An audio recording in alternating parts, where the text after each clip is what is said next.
ఒకసారి ఆలోచించండి. మీరు ఆలోచించే ప్రతి ఆలోచన, మీరు పలికే ప్రతి మాట, మీరు చేసే ప్రతి చర్య నిశ్శబ్దంగా మీ భవిష్యత్తును నిర్మిస్తుంది. ఇది అంధవిశ్వాసం కాదు, ఇది కర్మ సిద్ధాంతం, జీవనానికి కనిపించిన నియమం. కర్మ అంటే ఏంటి? కర్మ అంటే చర్య. మంచైనా చెడైనా ఏదీ మాయం కాదు.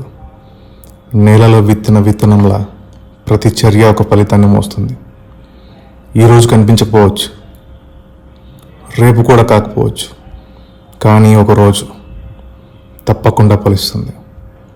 కర్మ శిక్షించదు, కర్మ బహుమతులు ఇవ్వదు, కర్మ కేవలం తిరిగిస్తుంది.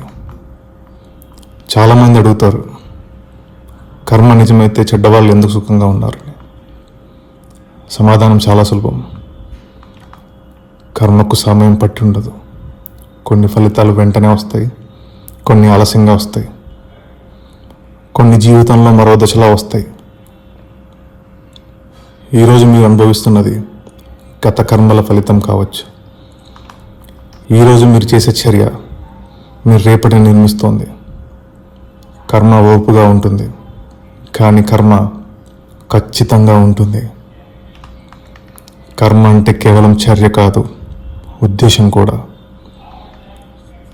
ప్రశంస కోసం సాయం చేయడం ఒకటి, కరుణతో సాయం చేయడం మరొకటి.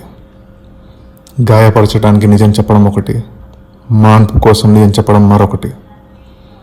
ఉద్దేశమే కర్మకు ప్రాణం. అందుకే ఒకే పని చేసిన ఫలితం వేరుగా ఉంటుంది. మంచి వార్త ఏంటంటే మీరు బందీ కాదు. సూచిత చర్య కర్మను మార్చుతుంది, నిస్వార్థ చర్య కర్మను కరిగిస్తుంది. అహంకారం, భయం, ద్వేషం లేకుండా చేసిన పని మిమ్మల్ని నెమ్మదిగా విముక్తి వైపు తీసుకెళ్తుంది. ఇదే భగవద్గీత బోధ.